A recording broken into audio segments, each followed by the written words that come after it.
I picked him up at a hotel in Eatontown. A businessman type. 45, give or take. Crisp shirt, no tie, leather laptop bag. The kind of passenger who was going to be on the phone the entire ride and not even pretend to be a person in your car. He was already on a call when he got in. He didn't say hello to me. He pointed at the seat next to him, where he wanted his bag, like I might need that information. No, Mike, that's not what I said. That's not... Listen to me. I said we cap it at 60. 60, not 70. We are not going to 70. They will smell weakness. They will absolutely smell weakness, and they will eat us. We pulled out of the hotel. I don't care what David says. David is wrong. David has been wrong about this for 3 months. I'm not going to listen to David. I tried to be invisible. I drove. He was loud, not just in volume, in presence. He used his hands, he gestured, he sighed at the ceiling of my car like he wanted me to know how stupid the person on the other end of the phone was. He drank from a hotel coffee cup and made a face like it was the worst coffee he had ever been served. I had him for about an hour. He was going to Newark Airport. For the first 20 minutes, the call was about a deal. 60 million, 70 million, someone named David, a deadline that was apparently this Friday. I caught fragments. I tuned most of it out. I didn't want to know about his deal. I wanted to listen to my own music. But I couldn't put the music back on because he was still on the phone. Around minute 30, the call ended. He didn't say goodbye to Mike. He just hung up. I thought I might get a break. I started to roll the volume back up. His phone rang again immediately. He answered. He said, Hey, sweetheart." His voice changed completely. I've been driving for a long time. I've heard people change voices on the phone before. The customer service voice, the boss voice, the parent voice. But this was different. This was a man who had been carrying around a different version of himself in his shirt pocket, and he had just taken it out and put it on like a jacket. "Yeah, I'm in the car. I'm heading to Newark. Are you on your way?" A pause. "Sweetheart, listen to me. You're going to be okay. They've done this surgery 1,000 times. They do it every single day. Dr. Patel is the best one on the East Coast. We picked him for a reason, remember? We talked about it. We picked him because he's the best." Another pause. A longer one. I know it is. I'm scared too. I'm really scared, baby, but we don't have to be brave at the same time. You can be scared today, and I'll be brave for both of us. And tomorrow we'll switch. Okay? We'll switch tomorrow. I gripped the steering wheel. He was quiet, listening.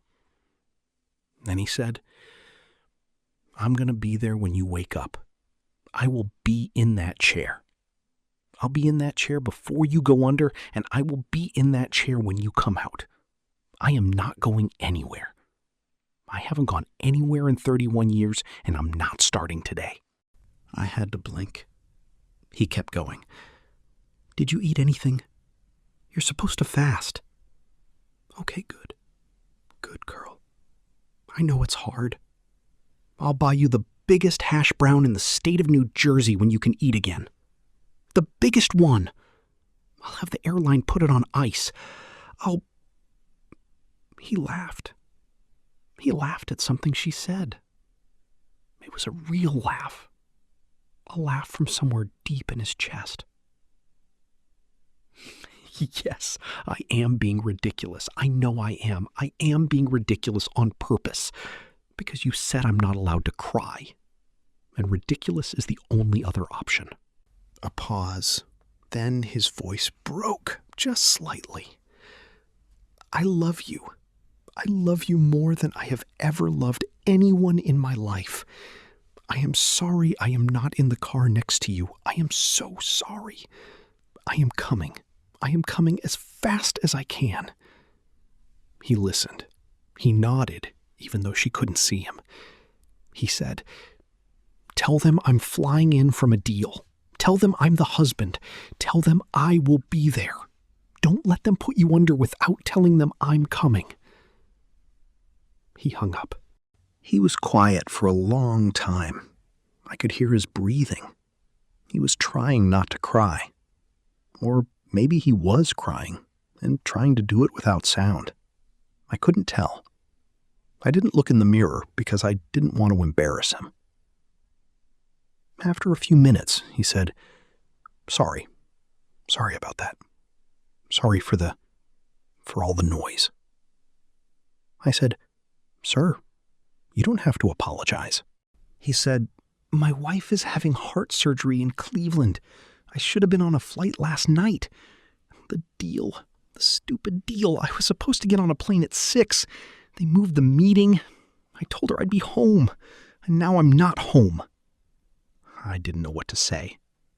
He said, "I have been on the phone the whole ride because if I'm not on the phone, I'm going to lose my mind. The deal is keeping me from thinking about it. Do you understand? I'm not actually angry at Mike. Mike is fine. I'm being a son of a bitch to Mike because Mike is the only thing keeping me from screaming." I said, "I understand, sir." He said, "I'm not usually like this. I don't usually talk to drivers. I'm a private person." I said, "I'm not usually a person who listens to a passenger on the phone, sir. But I'm glad I heard you talk to her, the way you talk to her." He looked at me in the mirror. He said, "We've been married 31 years. I have made every wrong choice. I have prioritized work over her every single time I had the choice. I am sitting in this car right now because I prioritized a deal over her one more time, and she might die today. And the last face she'll see before she goes under will not be my face. It will be a nurse she doesn't know." I said, "Sir, you talked to her. She heard you. That's what she's going to remember." He shook his head. He said, "It's not the same. It is not the same. Don't tell me it's the same." I said, "Sir, you're right. I'm sorry. It's not the same." We drove in silence for a while. Then he said, "Drive faster. Please. If you have to break the law, break it. I will pay the ticket. I will pay 10 tickets. Drive faster." I drove faster. I got him to Newark in 48 minutes. The trip should have taken 65. He paid for the ride. He tipped $400. He got out, and he didn't say goodbye because he was already running. I sat in the loading zone of Terminal A. I called my wife. I didn't have a reason to call her. She picked up. She said, "Is everything okay?" I said, "I just wanted to hear your voice." She said, "Okay, weirdo. I love you too." I drove home. Here is what I think about now when a passenger is loud and rude and on the phone and won't put it away. I think about him. I think about the version of him that was on the phone for the first 30 minutes. The version that scared me. The version I was annoyed by.